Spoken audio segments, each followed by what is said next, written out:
Brian, Jason Statham basically plays Jason Statham in every movie.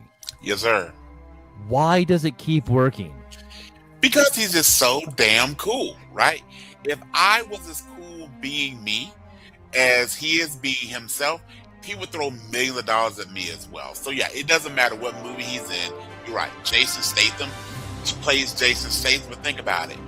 Good looking, smooth, at least looks like he can fight. That fantastic accent.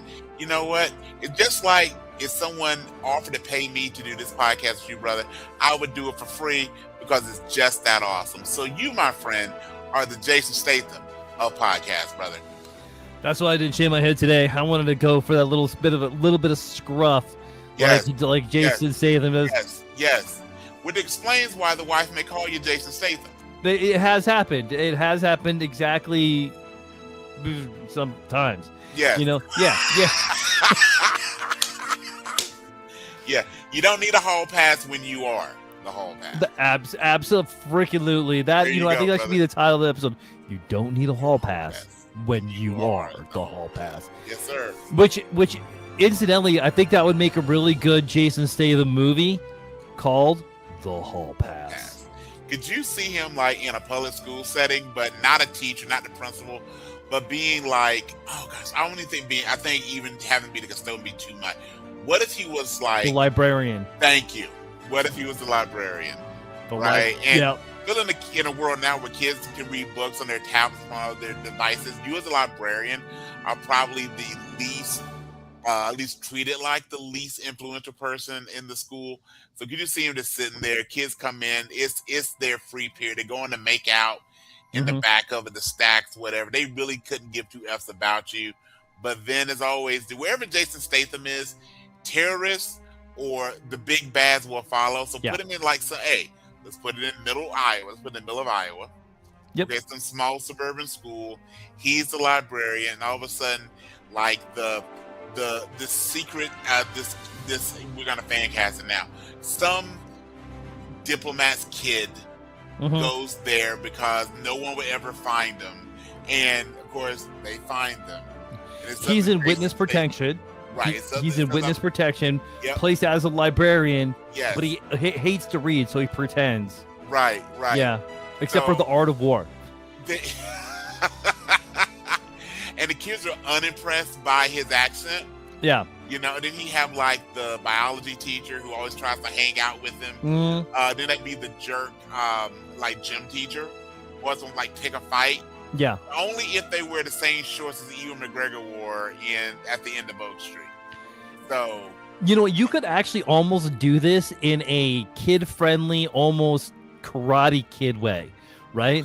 Yeah. And he could be Jason Statham could be the Mr. Miyagi character, and that would actually be a different side of Jason Statham. So never mind, we'll never get it. We probably wouldn't watch it if it came out. However, I watch anything with Jason Statham's name on it. The biology teacher was our girl from End of Oak Street. If they make it where it's Anne Hathaway, we'd watch it as well. Oh, 100%, man. That should be our next pod. Well, I did for our next two pods. I think our future pod should be us coming up with the most watchable actors or actresses. Like even if we know nothing about the movie, if we just know the movie star person X, Y, or Z, we would go and watch it. So I think we already know one person that'll be on our list. Yeah. But who else will be on that list? So you know what? Okay, so Jason Statham is kind of the successful version of Jean-Claude Van Damme.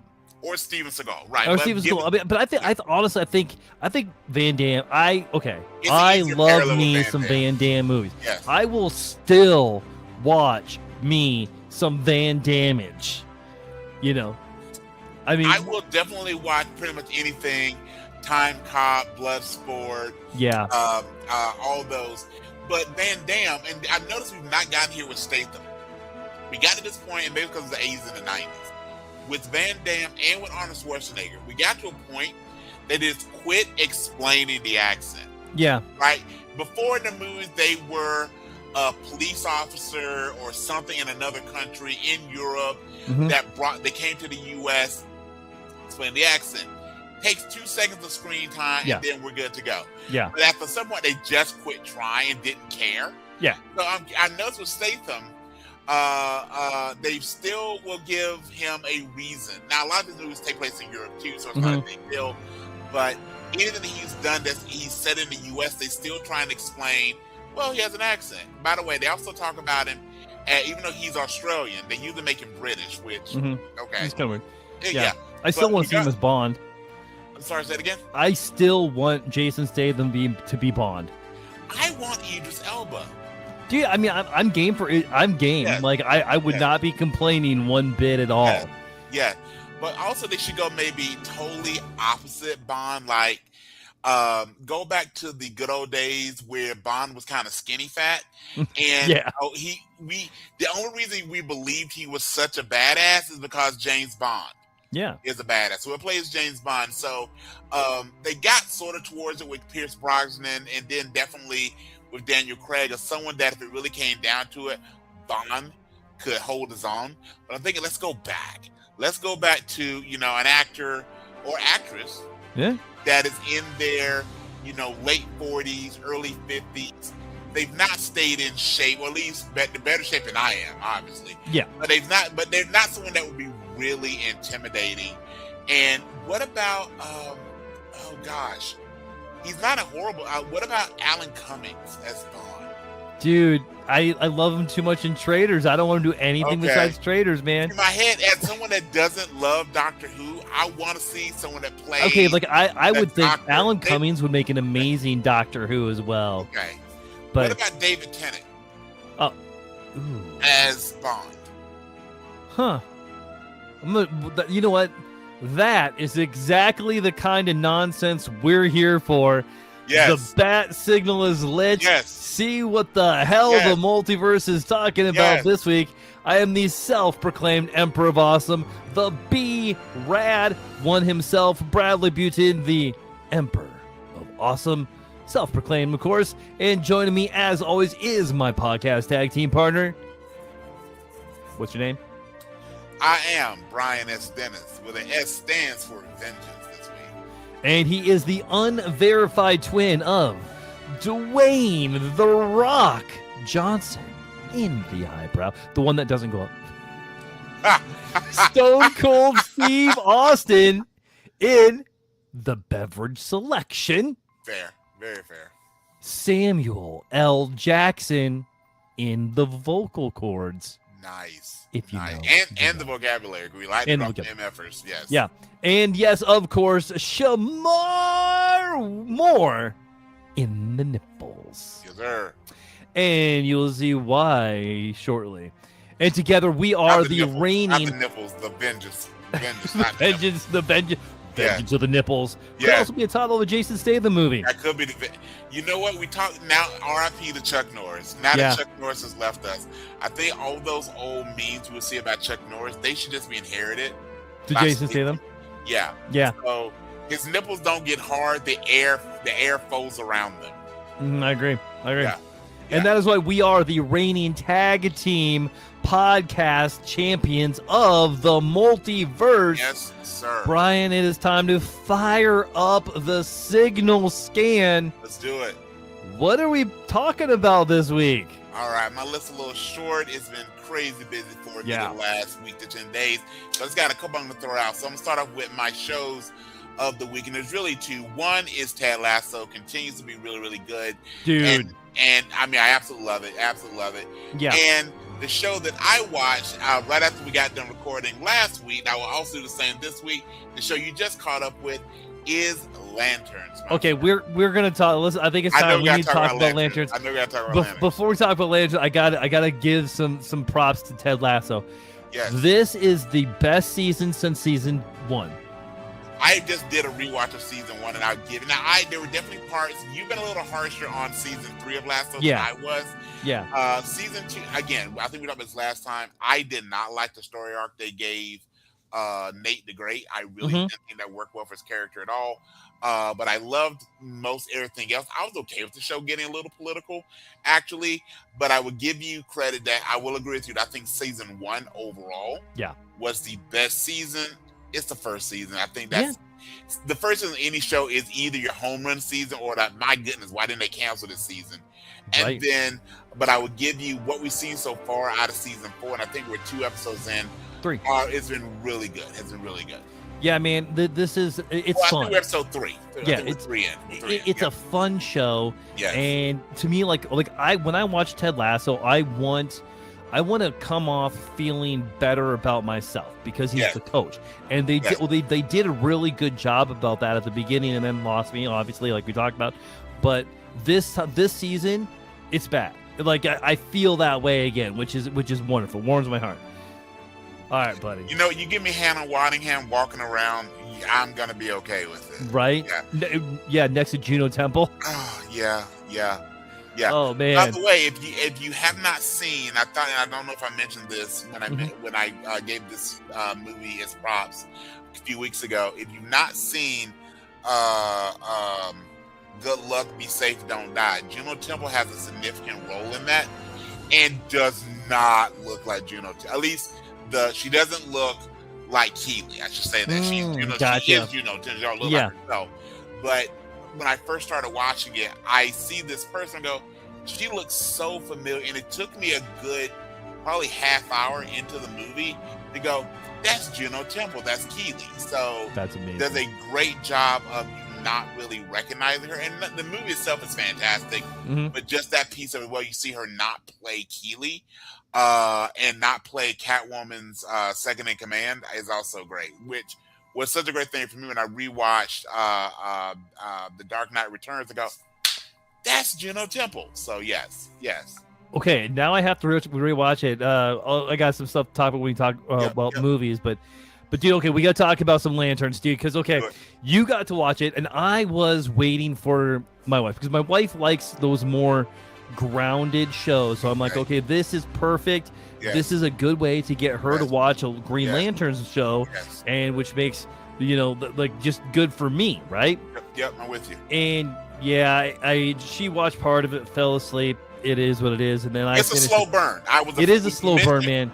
And I didn't want to spoil it for you. Yeah. But when I watched it, again, very enthusiastic to watch it. But I will say, and this is what people online, we talk about our opinions on it, but this is what that from the trailer releases, this has been what a lot of people have thrown, not having seen the show, had some concerns about, that it wasn't what a lot of us would assume, be this big intergalactic lasers everywhere type show. And at least the first episode was absolutely not that. It was a slow burn. I'm thinking, someone doesn't really love the Lanterns. Watch Guy Gardner and Superman. Yeah, the first episode, because it is intentionally, and I would say it is intentionally slow. Yeah. For a reason. Yeah. I was afraid that someone might fall asleep on it, and there it is. Okay. Yeah, dude. We will. Well, we could definitely bring up. We can definitely say spoiler. I just gotta let you, dude. Like a lot of people were mad about Aaron Pierre's version of Jon Stewart because he swore. Did you see a bunch of people complaining about that? I did. And I was like, come on, guys. Shut up. And I get a little bit of that, because for me personally, Jon Stewart is my favorite Green Lantern. He's one. He's definitely one of my favorite too. And also there's a whole deal that he's a former Marine. He's very stoic. He does not swear in the comics, nothing significant. Yeah. But also comics are written for folks typically younger. Yeah. All right, this is a show that was on HBO. Yeah. Did you think we get the show on HBO? By the way, that didn't have some F-bombs dropped, especially a prime time show on HBO. Yeah. This is a prime time live action show on HBO. You know what? Watch Peacemaker.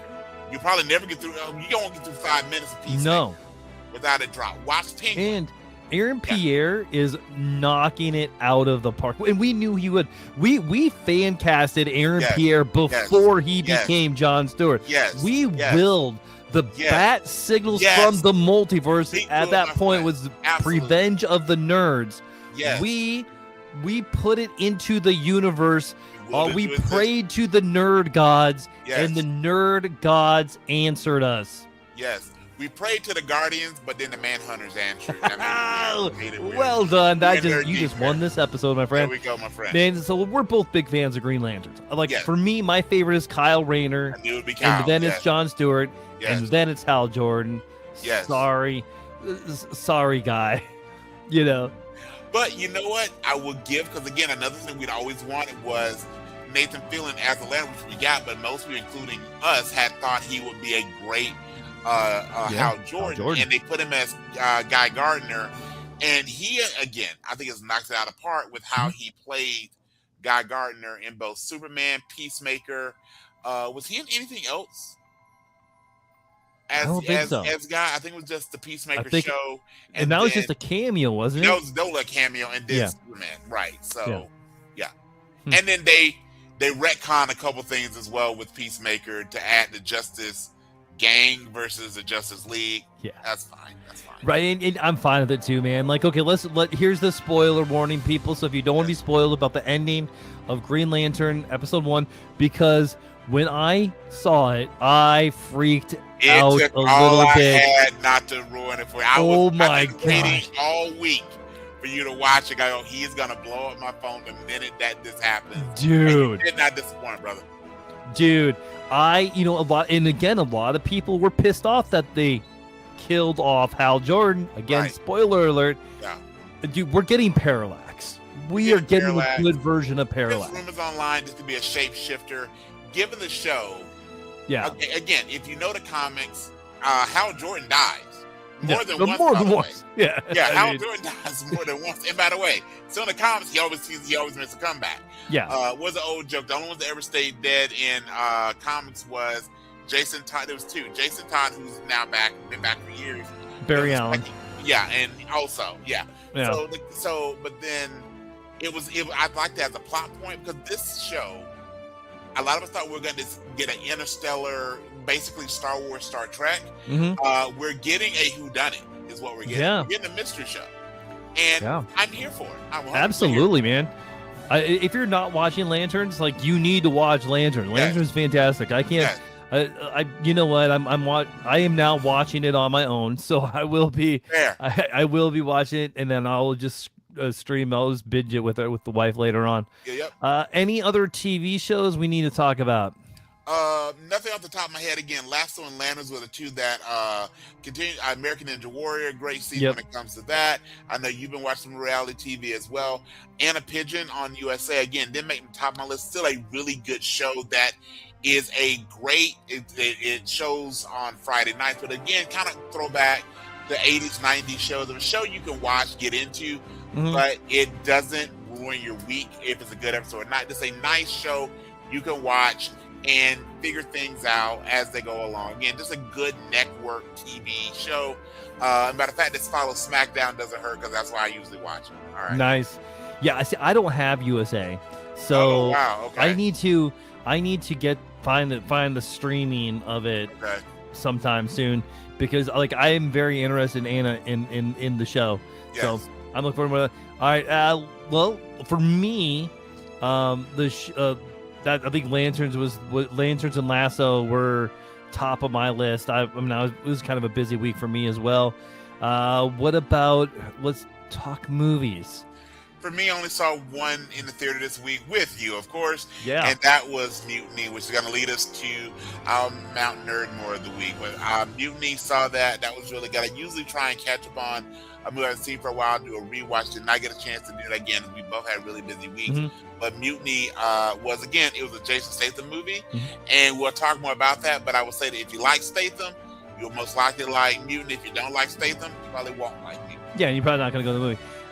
For me, Mutiny. I agree with everything you said, and then I saw the movie Buddy. How was that? Dude, it was the strangest, weirdest movie I've ever seen in my life. Is that a good thing? Yeah. Okay. It's fine. I mean, like, yeah. Right. It is. What if, Barney the dinosaur was mixed with Backrooms, and. Or Barney, wanted to kill people, Would you take this Buddy over Buddy the Elf? Yeah, absolutely. Okay. Sure, That's yeah. my litmus test. That's my Buddy versus Buddy. That'll probably be an episode of the podcast. Most likely, Buddy versus Buddy. especially as we are getting near the end of August. So a couple months from now, we'll be talking holiday season. Yes, if you are newer to the pod or just have forgotten, one of the few things that Brian can say he literally hates in the universe is Buddy the Elf. Yes, and the movie and the character. Yes. So Leigh and I started watching the Doomsday prep list. Okay. So she has never seen the X-Men movies before. None of them? None of them. So we watched X-Men 1. So before she was born. So yeah. Yeah. So we watched X-Men 1 last night, and we just started watching X-Men 2 tonight. Okay. But X-Men 1, it's still great. Okay, like X-Men and X2 hold up really well. They do, like, you could definitely tell the effects. I mean, there's some age to it, obviously. You know, like, Hugh isn't as Jackman as he is Jackman, you know? Yes. But Patrick Stewart is always Patrick Stewart. Now, I believe it is on the watch list as well, but if you can spare her, The Last Stand, that might be worth it. So nope. Yeah, we're watching the entire list. Okay. All 37. Okay. As a matter of fact, let's go over the list for a second here. Okay. Just so you know what we're in for. So X-Men X2, X-Men The Last Stand, X-Men Origins Wolverine, Thor, Captain America the First Avenger, the Avengers, the Wolverine, Thor Dark World, X-Men First Class, Captain America the Winter Soldier, X-Men Days of Future Past, Avengers Age of Ultron, Ant-Man, Captain America Civil War, X-Men Apocalypse, Doctor Strange, Logan, probably the best movie on the list, Thor Ragnarok, Black Panther, Avengers Infinity War, Deadpool 2, Ant-Man and the Wasp, Avengers Endgame, Dark Phoenix, The Falcon and Winter Soldier, Loki Season 1, Black Widow, What If Season 1, which is weird that's in there, Shang-Chi and the Legend of the Ten Rings, Hawkeye, Thor, Love and Thunder, Black Panther, Wakanda Forever, Ant-Man and the Wasp, Quantumania, Loki Season 2, Deadpool and Wolverine, Captain America Brave New World, Thunderbolts, and Fantastic Four First Steps. I'm sorry, I said 37. I meant 39.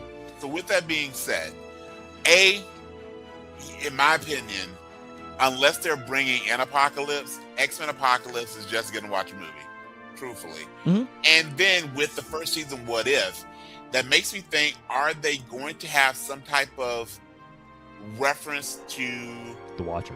The Watcher, exactly. That's the only reason. That's the only reason you bring that up. Yeah. We've already had the Infinity Rings. We already discussed that. Yeah.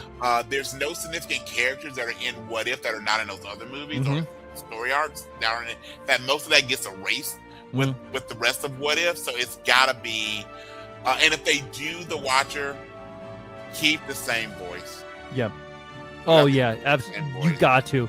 I'm gonna sneak in. I hope she's not gonna watch this, but I am gonna sneak in X-Men 97 season 1 and 2. Yes, because they're so good, and I definitely need her to see that. And I got to give my boy Gambit some love. I'll talk about that in the comic part of it of this. But there's the movies, dude. Comics. Did you read any comics? No, I've got a couple sitting on my bed right now. I need to get into, but haven't gotten into them yet. Dude, I ran across an article about a comic called The Final Boss. It's an Image comic by Tyler Hickman, I believe, or Kirkman. Tyler Kirkman, I believe, written in whatever. It is fantastic. I bought it from Merle Hay. It's like a blood sport meets supernatural, sort of, I guess. Okay. And it seems cool, really cool so far. I'm only one issue in. Bug Wars is back, and it came out with a very, very not safe for work cover. If you're lucky enough to find it, I did, and I got to give some props to the Mayhem Comics and Ames. They also had 6 comics that are on my list for Worth the Space. Worth the Space is a side podcast that I'm doing. That I'm just like, I'm getting rid of comics that I'm not reading or just taking up space to fund the comics that I do want. Right now, I'm going after the entire Nightfall series, and I'm going after my own definitive curated Gambit, which includes the first appearances, some keys, and then Gambit Volume 1. So I got Gambit Volume 1 all done. I got a couple more issues of Nightfall. It was fantastic. But dude, Final Boss, the art is... I'm looking at it right now. I just, as you were saying that, just on the artwork alone, I just ordered it. So we can do I ordered volume 1 right now. See if I dig it. So when I'm about to, if the story holds up to the artwork, definitely is going to be a read. So we can definitely compare notes on that next pod. Awesome. So, sweet. But yeah, man, first off, that artwork spot was fantastic. I mean, they had me at the artwork. Sold me. Dude, me too, man. Yeah, Like absolutely. usually I kind of skip by there because also Glenn Danzig has a comic coming out called Hellmask. Apparently he's done a couple comics. I did not know that. And Glenn, that name is just amazing. Hellmask. Glenn Danzig. Oh yeah, mother wanna find hell with me. By the way, back to Final Boss for 2 seconds. Yeah. I'm surprised there's no rock in it. I know. Do you smell what he's cooking? Like all the right? things. Yes. Yeah, man. He'll so probably good. sue for a piece of the look. It would surprise me if he had somehow trademarked Final Boss, which is far before his character. Rumor. It would shock me somehow Dwayne Johnson's cut of this. Rumor has it he's going to be back in the WWE for like a year. He's taking a year off for movies, so what might as well hype up his other job.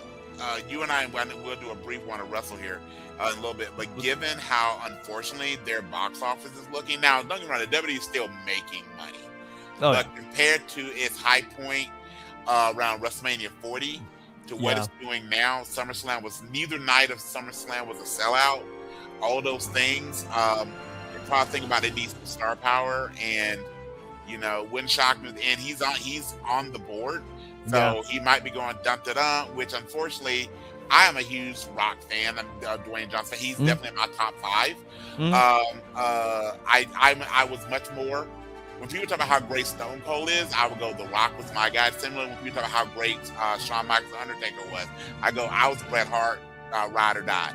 So my only thing is a good thing. Turn this to one wrestle for a quick second. We probably, if he's physically up, he hasn't been in the ring in a few years. Maybe we'll finally get that. Probably should be short between The Rock and Roman Reigns. Yeah. I hope it does not end up with him having some gold around his waist. There's no point in doing that, but it might wind up. All right, my friend. What else you got? I think I'm ready for the WWE signal. So let's keep talking WWE. All right. So real quick on Wanna Wrestle. Again, nothing major is happening. I was thinking about this earlier today when I was thinking about what is going on, because the WWE is getting a lot of shade right now regarding their product, especially Raw, SmackDown's. SummerSlam was not again, they made money, but it was not the success that people thought it would be. And I remember thinking, when looking at right now, they have 5 championships on each show. 5 champions on Raw, 5 champions on SmackDown. And honestly, outside of the United States title, men's United States title, there's not one angle regarding that championship that's going on. Now, there's some matches involving the champions, but there's not one angle regarding a championship of 10 titles. There's only one, the United States title. So, Bradley, for you, my friend, I want to go Fancast just who should win 3 titles that we currently have. So, I'm seeing not you right now. We have some technical difficulties, brother. Yeah, for some reason. Let's see here. I can hear you. So as you're working on that, I just want to go, and you can feel free just to give it just your heart pick. Who should be the ones who win these titles? So let's start off, and these are all Raw Championship. We can do SmackDown probably next week. On Raw, the current tag team champions are the Vision. So that is Braun Breaker, who's involved more in a singles feud right now with our boy Obafemi. But who should beat, at some point, who should become the new tag champs on Raw? Who should beat the Vision? I want somebody new. They need some fresh faces. They need to get a new tag team over. Yep. Who do we got? Man. I've been out of the loop on NXT for a while, but that made me think about that. Instead of them bringing up singles people, from NXT, which usually get lost in the shuffle. Yeah. Trick Williams being one of the very few. Trick and Javon and Oba. So I guess you know what? Give me a tag team of Trick Williams and Javon Evans, or give me a tag team of Javon Evans and possibly Chad Gable. Yeah, I think Javon would be a great tag wrestler, and give him a partner to compete there. So we'll say Javon plus someone else to compete for those titles. All right. Yeah. So now we got an Intercontinental title. Speaking of Chad Gable, who would you, at some point, doesn't have to be tomorrow on Raw, who do you see, heart pick, who do you want to see beat Chad Gable eventually for the Intercontinental Championship? I think Trick Williams. Now, Trick's on SmackDown, so you want that's right. Okay, let's see here. Do you want Penta? There's Javon Evans. There's Rusev is still around here someplace. There's somebody coming up from NXT potentially. Or again, this is our fan casting. Do you want to see someone like Carmelo Hayes or someone move from SmackDown over to Raw? Because at some point, I'm assuming they're going to shuffle the rosters. Yeah, they definitely need to. It's about time for that. It is. You know what? Let's go with Carmelo Hayes. Okay, we'll go with Carmelo Hayes. Yeah. I think that's good. And then I think I know who my heart pick would be, but I'm curious to see who's yours would be. Who do you see eventually heart pick defeating the Tribal Chief for the World Championship? The original, the OTC. Who you want to see beat him? Penta. You want to see Penta? So I'm assuming you see Penta winning the tournament. I do. And then Penta. Maybe, yeah. Yeah, okay. So, because last week you said, and I think we both agreed, the finals for the Luchador tournament would be the Lucha Bros. Yeah. So Penta versus Ray Phoenix, who are real life brothers, and they've been very open that they are brothers. And Penta winning that tournament, and Penta beating Roman Reigns in Mexico City. That would be awesome. Yeah. He probably wouldn't keep it very long, but that also would be a good time of maybe having some interference. He's so over right now, though. Yeah. I mean, like, man, there's the dude. I mean, like, imagine a pop in Mexico City, and you have Ray get in the ring, probably Ray Mysterio get in the ring, probably also Ray Phoenix. I hadn't thought about Penta. I figured they would use this term to highlight AAA, and have a great match with Roman retaining. But I would be okay with them doing that. And of course, my pick for WrestleMania eventually will be Oba Femi. But I like that. I really like that. All right. Last piece on Want to Wrestle is just a quick update. So we had on SmackDown, again, you said you're not able to watch USA right now. We had for the WWE Championship, CM Punk defending against Kevin Owens. A fantastic match. You may have already seen the spoilers. It did. The interference from Sami Zayn cost Kevin Owens. So Punk wins. So the good part of that is that it kept Punk strong. It kept Kevin Owens strong. The bad part is this is obviously leading to another Sami Zayn, Kevin Owens feud, which they've been there, done that throughout their careers. They are real life best friends. They love wrestling and feuding with each other. So we're going to get that again. I don't think it doesn't help either one of them. No. But it does keep Kevin Owens strong. It does give Sami Zayn and Kevin Owens something to do while they're obviously moving both of them out of the world title picture for Punk's next challenge, which I'm assuming will be, I'm thinking probably Randy Orton, with Cody probably taking time off to promote Street Fighter. I hope so, man. Randy definitely needs it. He should have won it at Mania. He really should have. But I think this is where we get. And I don't know if we've ever had a CM Punk Randy Orton feud. I think they wrestled maybe a time or two, but I don't know if we ever had a real program between CM Punk and Randy Orton. I think that would be great. Yeah. With that being said, we got the 3 count and we are done with Wanna Wrestle, my friend. Well, like that.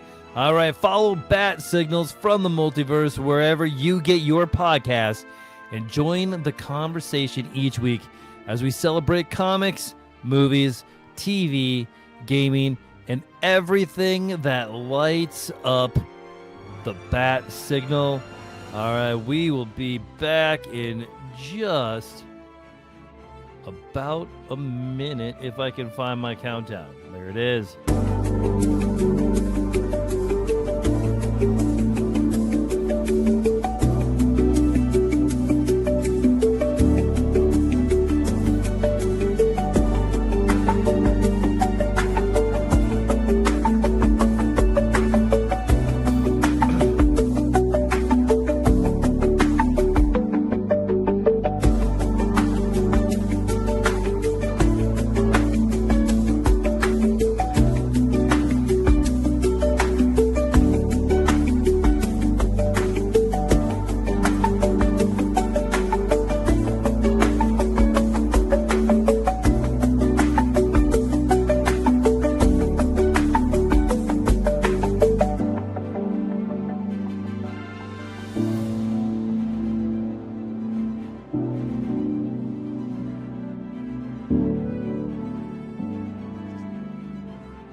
Welcome back to Bat Signals from the Multiverse. If you're joining us after this week's Signal Scan, thanks for coming back.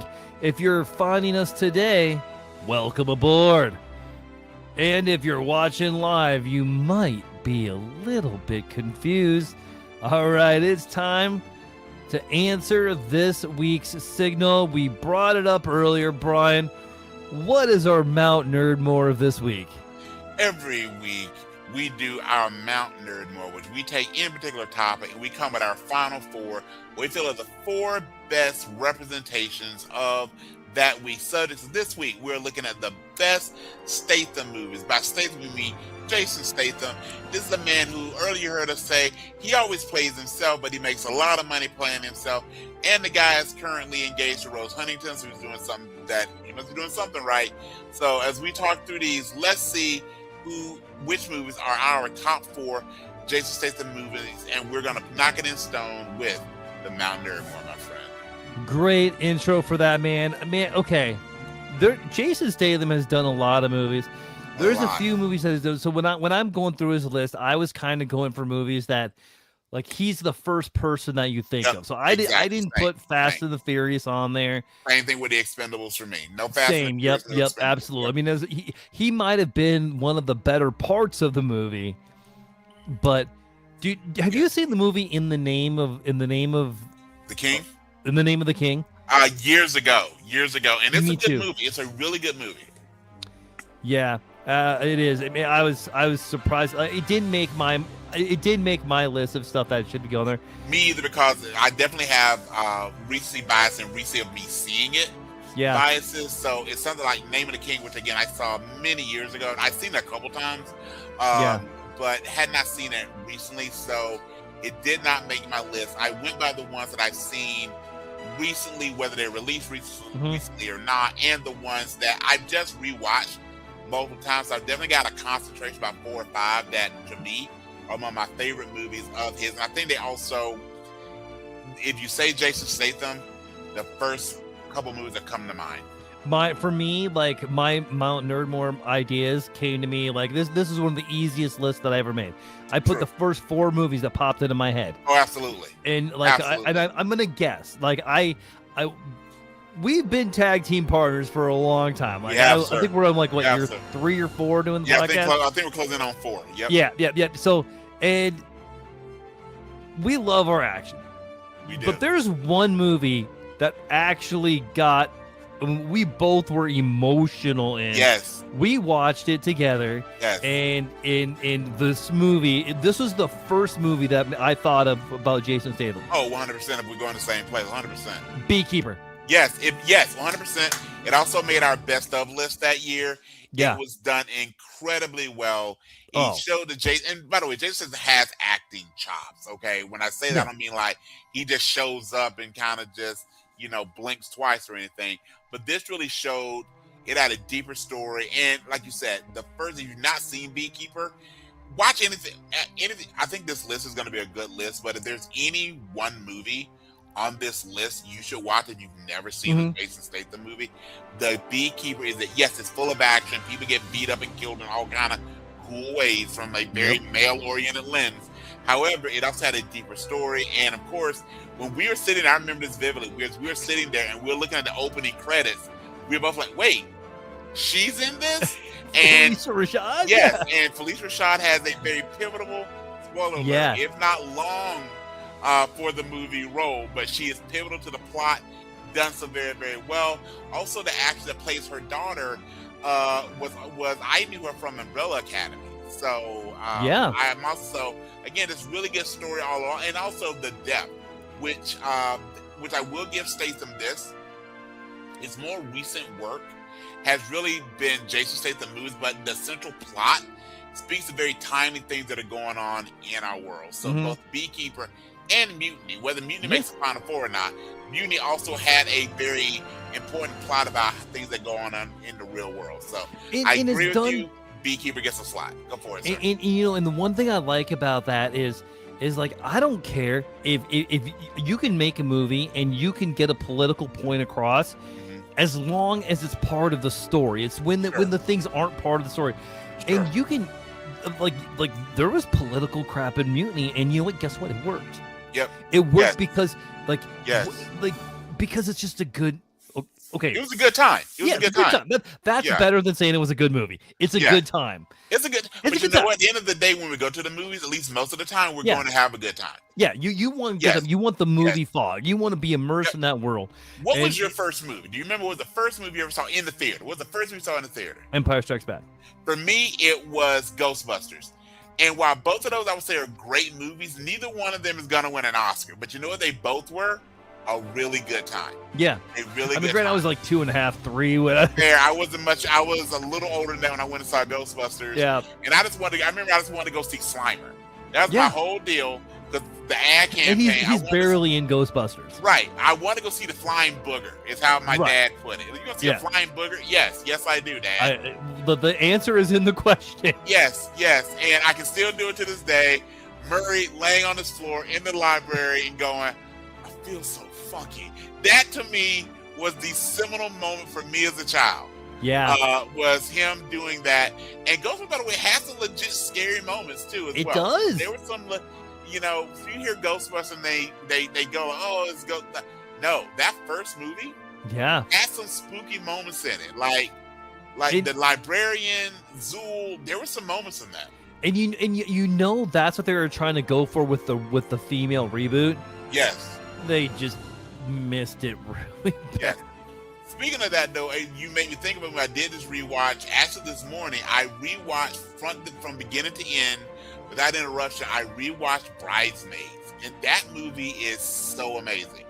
Oh yeah, Spa Weekend came out this week. Okay. And it's that sort of movie as well. Sure. I want to see it. It's just there's so many other movies I want to see first. Insidious. I really want to see The Great Faraway Tree, but that could be streamed with her. Gotcha. But, all right, we're getting sidetracked back. Yeah. We'll back to course correct back to Jason Statham. Yes. Beekeeper definitely has a spot. All right. So I got another one. And again, so this will be number 2 for me as far as when I did the movie that came to the top of my brain when I thought about Jason Statham. Number 1 is Beekeeper. The next one was the movie that most people, if you say name a Jason Statham movie, most people say this. And I came up with 2. Yeah.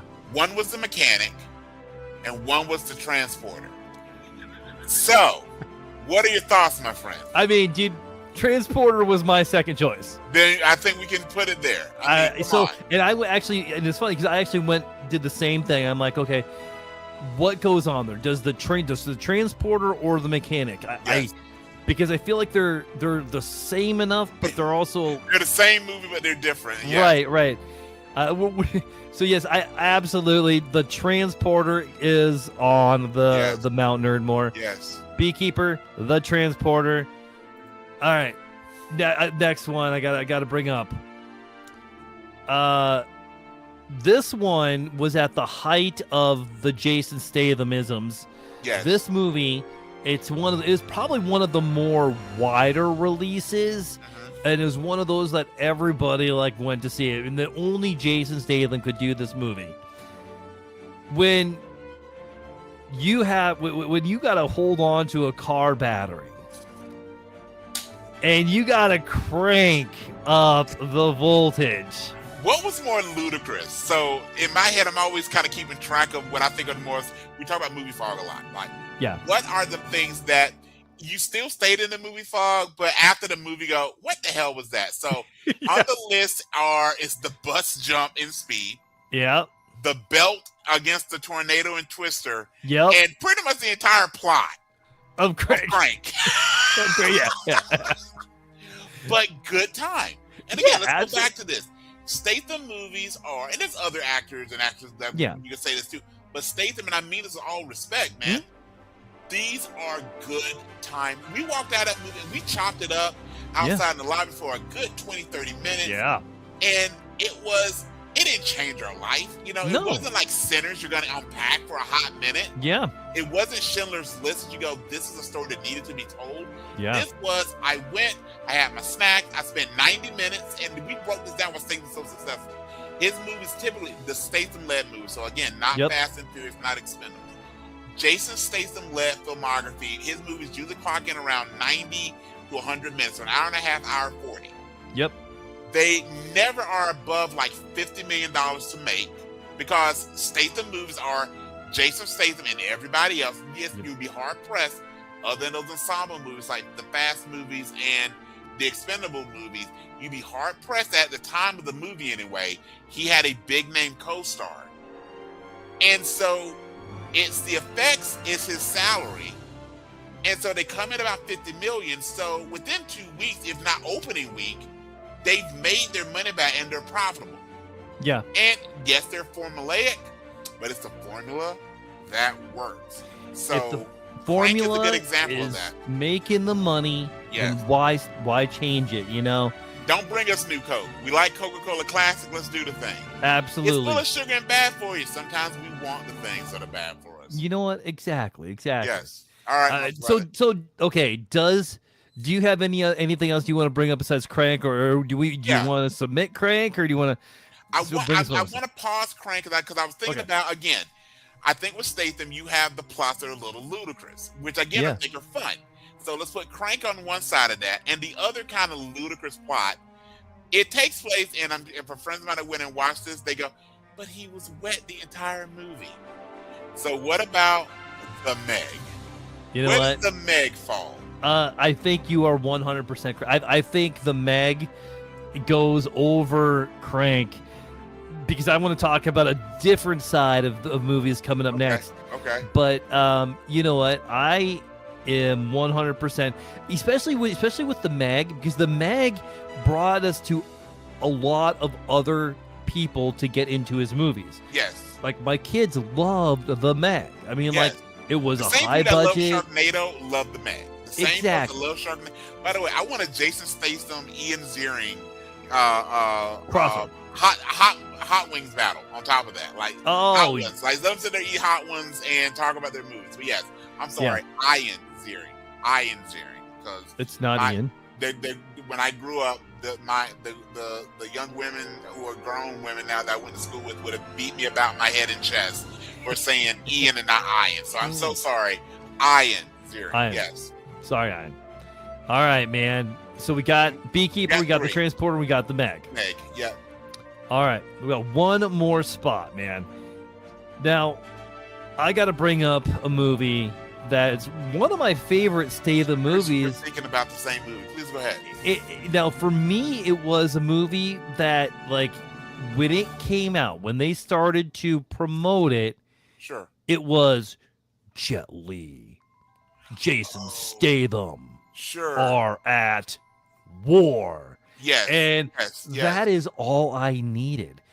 Lee versus Statham, and that's what it is. But like again, it's a little bit of a cheat because he's not top build, but it was really the movie about Jet Li versus Jason Statham. Right. Does a movie, because he did a couple of them. I mean, he did the one, and he did a couple other ones with Jet Li as well.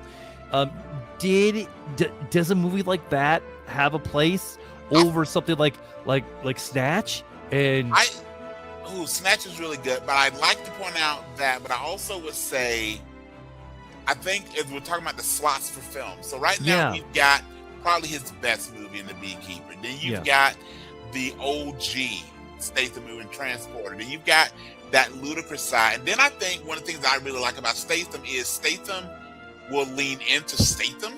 And those things that kind of maybe a little far. So you mentioned a couple movies. I also want to throw one more out there, and then we come in our final four. Is one, I want to give an honorable mention. I don't think it should be on the list, but I really enjoy Shelter. So folks, if you really want to get another Jason Statham movie with a good depth of plot, if you enjoy Beekeeper, check out Shelter. Very good movie. But then the other movie I would throw up along with what you just mentioned would be this was him showing his comedic side. And what about Spy with Melissa McCarthy? Yep, I'm good. That works. Yeah, it's Spy isn't one that I go to. In that movie. I mean, he was also in Pink Panther. I forgot he was in Pink Panther. I mean, he wasn't like big, you know. I mean, like that was earlier in his career, but But yeah, I think you're right. That we definitely need to show that comedic side of Jason Statham in there as well. I'm happy with this, Brian. All right, let's run it back for the Do it. fans out there. So, we have representing his best film, we've got The Beekeeper. Representing his most ludicrous film, as a compliment, we've got The Meg. Representing OG Jason Statham, we've got The Transporter. And representing the movie that he stretched those acting chops a little bit, the comedy movie called The Spy. That is our final four, and it is put in stone with the Mount Nerdmore for best Jason Statham movies. This is the way, but reach out if you would do something just a little bit different, or if you think that we missed something. Is there a category that we didn't hit, or did we scratch the Jason Statham itch? Brian, it is... Except the scraggly beard would come to Jason Statham itch, right? Okay. All right, buddy. It is time for the gauntlet. Here's how it works. I put together a list of contenders around tonight's theme. One by one, fate decides the matchups with a spinner. As Optimus Prime once said, one shall stand, one shall fall. The winner stays in the arena and the loser is eliminated until only one action star that is bald champion remains. Okay. All right. Is And I'm Grace gonna Jones in the list? Is what? Grace Jones. Is she in the list? You know what? I'm going to put her here because I just realized I didn't put 10. I thought I put 10, but I will give you one. You know, I think I will do that every week. I'm going to give you one person to put in there. Okay. You want Grace Jones. I want Grace Jones. Grace Jones. Okay, that is your number 10 spot. Yes. But I'm also going to do something else. I am going to give you my 10. Oh, really? Okay. I'm going to give it to you, and then we're going to start spinning. I'm not going to give it to you in the order, but I'm going to give you all 10. And Bradley, I want you to know, if anybody with a beard could give it to me, it would be you, sir. I mean, beardies are real, folks. Beardies are real. Booty and beardies apparently are real. Yes, sir. Absolutely. All right, let's get it, man. All right, man. Well, you know you got Grace Jones. Yes, sir. You know you got to have some Dave Bautista on there. Of course. You know you got to have some Dwayne The Rock Johnson. Yes. You know we can't... If I didn't put Samuel L. Jackson on this list, something was wrong. Yes, sir. Yes, sir. Man, Terry Crews made the list. Dude, the pecs of steel. Yes, sir. And one of the people that Brian is a twin of, Shamar Moore. Yes. All right, and I also have Bruce Willis. You got to, again, similar to Samuel Jackson, you can't have the list of bald action stars without Bruce Willis. Let's do it. Jason Statham, of course. Vin Diesel. Yes. And I got one more that I'm not going to give you, because that one will be a surprise, because I want to see your reaction to that one. Okay. All right, Brian S. Dennis, I'm going to give it a spin. You tell me when to stop. All right, we're spinning, and let's stop. 10. Grace Jones right out the back. Of course. Bat right out the back. And stop. Grace Jones against Grace Jones. So we're going to spin this again. Let's do it. Stop. Grace Jones versus Dave Bautista. Where you are the unverified twin in the head wrinkles. Yes. I can't put Grace in the term to have her lose in the first round. So I'm going to take, and also old school, we're going to take Grace Jones over Dave Bautista. All right, and you know Dave Bautista is the new Kratos. Yes. All right. Spinning and stop. All right, so we're going to do number 5 is the godfather of the podcast, Samuel L. Jackson. Yes, sir. Against... Spinning and stop. Against number 6 is going to be Terry Crews. Samuel L. Jackson versus Terry Crews. Terry Crews, I love you, but I got to go with the OG, the Godfather show. Samuel L. Jackson, L stands for mother. Absolutely, absolutely. Yeah, all right. We will spin. You tell me when to stop. Stop, brother. All right, and number 9, this is Shamar Moore. He's led SWAT teams. Yes, sir. Which is, the new one's coming on Stars, right? I believe so. Which I don't get Stars. I might need to get Stars. By the way, I saw that the new cliffhanger, I think, drops next week. So. Oh. I just haven't even seen what was coming out soon. I think I saw the new. I think, if I can believe the internet, the new cliffhanger I think drops on this coming Friday. Nice. All right, you're spinning and stop. All right, and will be Shamar Moore versus Die Hard himself. I knew it was going to be Bruce Willis. I could just feel it being Willis. We got to take Willis over Shamar Moore. Yep. Shamar Moore is just too pretty to be Bruce Willis. He would have been a really good John Stewart. I love what we got. Yes. Yeah. All right.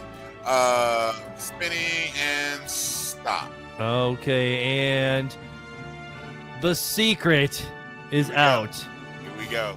Number 8. Here we go. Patrick Stewart. Now, are we counting TV and movies? I'm counting everything. The bald action star. So we got Professor X and Jean-Luc. And Jean-Luc Picard. All right. Okay. And I know you are a big fan of Patrick Stewart. Yes. Okay. Do we need to spin for his opponent? Yes, we do. All right. Spinning and stop. Patrick Stewart versus Statham. Jason Statham. Okay, I was afraid you were going to say Samuel Jackson. You know, if we just go action movie resume, you got to take Statham or Patrick Stewart. Okay. You got to take Statham. Patrick Stewart, if there was an acting contest, he wins. If this was a box office contest, he probably wins. But just straight up action versus action. When half of his Hollywood's claim to fame is him being a gentleman that's using his mind over his body, I got to give it to Statham. All right. Fair enough. Spin and stop. All right, and spinning again. And stop. Spinning again. And stop. Grace Jones. Here we go. Versus stop. Jason Statham. You know, they'd have a great love story. You just know they have sometimes, especially we go old school Grace and Statham. But while Grace stood toe-to-toe with Schwarzenegger, Statham took down the Meg. I got to give it to Jason Statham. All right.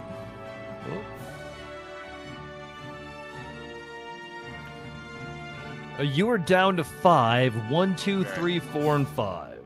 Really? Let's get it. Spin and stop. All right. Bruce Willis. My guy. Versus. Stop. Samuel Jackson. This is Die Hard with a vengeance. With a vengeance. Yes, sir. The cameo has arrived. All yeah. Right, gotta buy me time to think. All right. And we have got a kitty cat. Is that Darth? That is Darth Charlie. That is Darth Charlie. Darth Charlie. All right, Leigh, you want to say hi? All right. Actually, I'm gonna make. Okay, I'll let you think about Bruce Willis versus Samuel Jackson. Yes. All right, here you go. Do what I can to buy time. Come here, Darth Charlie.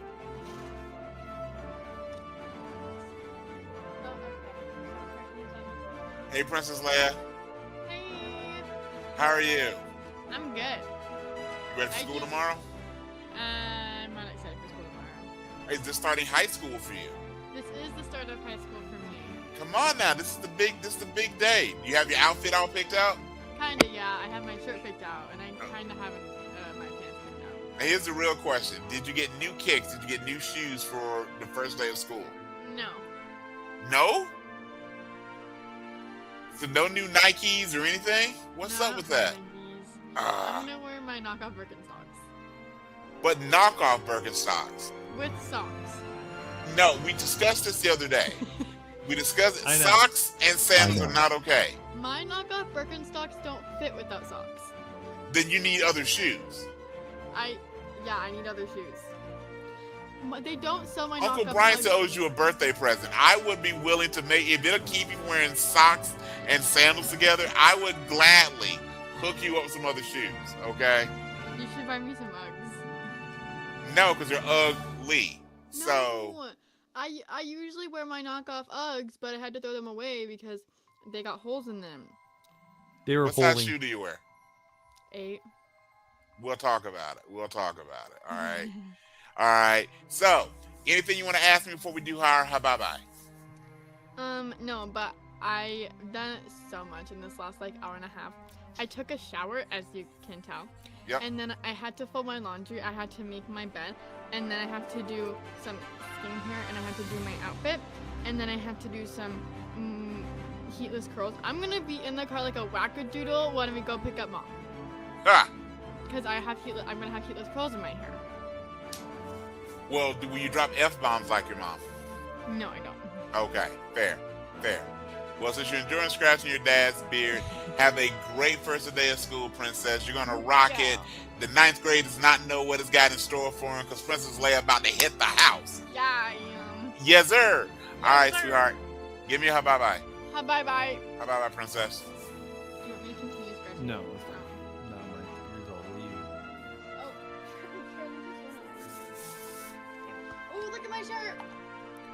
Is that Fry Guy? That is French fries. It's yeah. a shirt at the shop that Kaylee's working at. Oh, And okay. I it's thought for it was Aqua Teen emotional Hunger Force. support I thought it was pie. Aqua Teen. Okay. Emotional support potatoes. Say that again. Emotional support potatoes. That is fair. Yeah. I And gotta it's- say, my emotional support potato is probably Okay. not only French fries, but specifically Bebop's French fries. Ooh, you know what? With a side of ranch, my friend. I just recently remembered about the cheap quarter pounders at Bebop's on Mondays. Yes, sir. Like $3, man. Yes. That Dude, might be show you one how for me. old I am. When I first moved here, it was Sundays instead of Mondays, and they were 99 cents. I am embarrassed to think about how many of those things I bought back in the day on a Sunday. Dude, But yes. Bebop's has some of the best burgers. For those of you that are not in the Midwest, especially Iowa specifically, you do not know the joy of a Bebop's hamburger. Yeah, So, absolutely. Yes, sir. Absolutely. All right. So All right, I'm I've putting killed it to enough the. I'm time. putting it. I Dude, got to go Bruce Willis versus Samuel L. Jackson. You know what? I'm going to go, while he is the godfather of our show, Yeah. honestly, I got to go Bruce Willis here. So you're taking John McClane over Nick. Zeus. All right. No, I'm taking John McClane over Zeus. I can't say John McClane over McClane. And Samuel L. Jackson, if you're listening, we know you are. Please come on the show. Please forgive me. But yeah, I'm going to take, also, just for very sentimental reasons, if you know anything about Bruce Willis in his real life, I got to keep Bruce Willis around. Fair enough. You know, I'm pretty sure he'd probably agree. All right. And we are going to do And stop. Vin I Diesel was waiting on the diesel. Okay. versus. Stop. Is it Bruce? No, better. It's Vin Diesel versus Statham? Dwayne The Rock Johnson. Oh, The Rock. The Rock. First off, those two legit don't like each other, I know. but I'm taking Dwayne The Rock Johnson just by the fact. Now, I will say Pitch Black, and I think about another one's worth a great rewatch. Yeah. Pitch Black is Chronicles of- fantastic. Pitch Black is fantastic. The Boiler Room. He has a fairly small role in the Boiler Room. Yeah. He's great in that. But come on now. You know, one of my favorite characters also is Black Adam. So I got to go with The Rock. Jumanji, Black Adam, the Fast and the Furious movie, The Scorpion King, so many great, The Rundown, all those movies. Dude, The Rundown is such a great movie. Sean William Scott is very underrated. good. Sean William Scott, he got stuck as Stifler, but he has some really good movies Yeah. outside of the American Pie franchise. So Yeah. with all of that on one side of it versus Vin Diesel, who drives a car a lot, I got to go with The Rock. All right, here we go. Spinning. And stop. Jason Statham versus Stop. Jason Statham versus Dwayne The Rock Johnson. It's happened. Yes, it has. Now, this one, again, if you compare filmographies, The Rock probably has a bit of an edge. Also, if you just, The Rock, I think, is about 6'2", 6'3". Statham about 4'9" Yeah. in real life. I got to go with Dwayne Johnson. As long as he doesn't win the title from CM Punk or Roman Reigns anytime soon. So we're going to go with Dwayne The Rock Johnson, sir. That leaves you with Dwayne The Rock Johnson versus one Bruce freaking Willis. So, I knew my pick as soon as you said he was in this. I am a big fan from Moonlighting to the Die Hard franchise. I just rewatched The Sixth Sense, and for a guy who's brought a lot of entertainment to our lives, a guy that is dealing with some real life struggles here, how can we not give it to the one, the only? In the words of Key and Peele, Bruce Willie. I'm taking Bruce Willie to win the tournament, to run the gauntlet this week. Bruce Willis runs the gauntlet. I do love how you got there. I love it. All right, Brian, it is time for your game. All right, so I got a couple short ones for you today. Since we're talking about Statham a lot, I figured let's play some verses. This is when I give you aspects of some of the shows and movies. Well, we'll say it's going to be all movies, and just see with some rationale who you would pick. So, still to the gauntlet, but it's going to be a 1v1 in some very different categories. First off, we have the team of the Avengers with star Statham. I'm sorry, it was the team of the Expendables with star Statham. And they're going to be taking again the Avengers pre-Doomsday. So think about Endgame Avengers, which is everybody. Okay, so Endgame, so Avengers or New Avengers? Avengers, not New Avengers. Okay, so Thor, Iron Man. Yes. Okay. But they can always bring Florence Pugh along. They're more than welcome to bring Florence Pugh along to anything. Yeah. Just bring Florence Pugh. Okay. By the way, did you know that she formerly dated Zach Braff? I did. I actually I read that somewhere like a day or so ago. I'm like, number one, Scrubs is a great show, but that made me respect Zach Braff that much more. All right. So at that point, you're not just Zach, you're just Z-Man. Okay. Absolutely. So with that, we got the Expendables taking on the old school MCU version of the Avengers, but no powers in a game of dodgeball. No powers in a game of dodgeball. The Expendables and by versus powers, I'll include tech. So no Stark tech. So no Stark tech. No powers. No Iron Man suit. Yeah. So that means. Okay. What does Steve Rogers vibranium shield count? I count that as tech. So they're just good old bodies. Stark can bring the arc reactor so he doesn't die. Right. Beyond that, nothing. No enhancements. So. Is Hulk or is Hulk Bruce Banner? And he's not going to turn into Hulk. He's not going to turn. So he gets that thunk. Because is Bruce Banner an Avenger or is Hulk the Avenger? Banner was brought into the Avengers Initiative to do science, not to be the Hulk. So yes. Okay. All right. I'm going to go with the Avengers. Okay. Just because Steve Rogers. Fair. He's advanced Yeah. Even take all that away, some tells me that I would feel that I feel like Chris would be a heck of a dodgeball player. So all right. And he's got Black Widow. Yeah. By the way, maybe two of them. Yes. Fact. Yes. And Scarlet Witch. Yes. And Vision. Yes. So yeah. Okay. Yes. All right. So with that Hawkeye, you have Hawkeye on the team. With that aim, just Hawkeye. I mean, like you don't need anybody. Hawkeye. Yeah. Okay. Not to mention the expenses are all like in their 60s, other than Statham and Terry Crews. Okay. Right. All right. So next up, we've got. This would be if you went to SeaWorld and you had the opportunity to ride one of these amphibious creatures, which would you prefer to ride? The Meg or a Kraken? And a Kraken, I'm going Pirates of the Caribbean Kraken. So they're not going to eat you. Okay, so I'm going to survive the ride. Yeah. So the Kraken versus the Meg. Which one are you riding? Which one are you riding at SeaWorld? Okay, so I'm riding at SeaWorld. I'm gonna ride the Kraken. Okay. Fair. I just think that it's gonna be more fun of a ride. I think the Megalodon is gonna be a faster ride, but the Kraken's gonna be more like a roller coaster ride. Yes. Yeah. Think about the photo you could take. It'd almost be as cool as taking a photo while two dinosaurs are making it happen. Yeah. On the end of Oak Street. Okay. And then my last one, I'm gonna ask you the fan cast. I want you to put Statham in both the MCU and the DECU. So the cinematic universe of both Marvel and DC. I want you to cast him as a character in both of those franchises. Okay, so honestly, man, I kind of think he'd make a good Batman. Okay.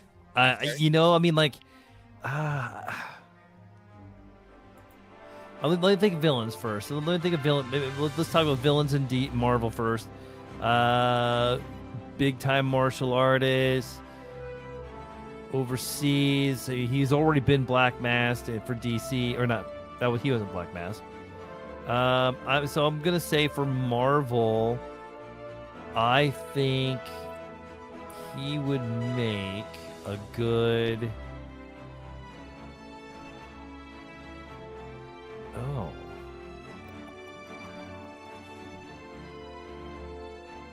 Wonder Man. Ooh. Wonder Man for Marvel. Okay. I know there was a show. The show was fantastic. And I am sad that there's not going to be a canceled if you season did 2. it. Yeah, unfairly canceled. Absolutely. Yep. And in DC, God, I don't want to put him as just as a hero. And I don't want to put him as Deathstroke. Deathstroke. Okay. Deathstroke. Okay. Nice. Give him some gray hair, Yep. eye patch, and being a mercenary. Yeah. So for me, my 2 picks would be, as you were saying this, I didn't want to make a pick until you talk because I didn't want to cheat having a little advanced knowledge. So for MCU, because I felt like they did not do this character justice with the Secret Invasion show, I would cast Jason Skull as the Super Skrull. Ooh, that's really good. I would like him as Super Skrull. And then in DEC, which I thought you might go for it, while he's Australian, he's cast as British so often, and he's already got that cool swagger. Can you see him in a trench coat as John Constantine? Okay, so that would not be bad at all. Yeah. Now they have to give him a wig, or Right. make Constantine bald. I'm okay with Constantine's bald. Hey, especially with Jason Statham, Yes. like nobody's going to Yes. complain.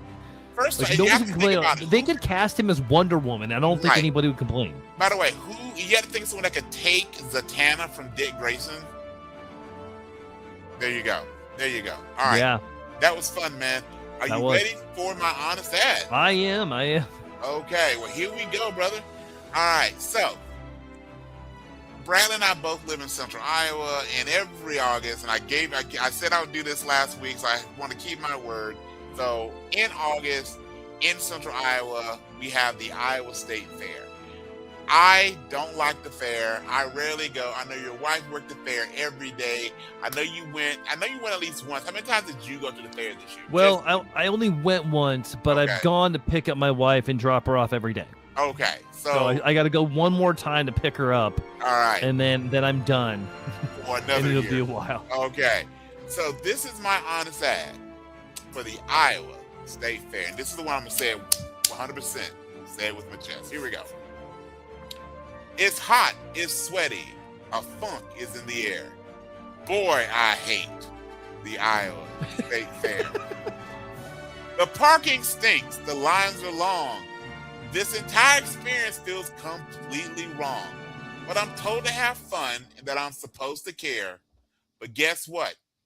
I still hate the Iowa State Fair. These people make me sick. You can't get anywhere quick. All this food on a stick can damn sure eat a brick. But where can I go from here? Oh yeah, I hate the Iowa State Fair.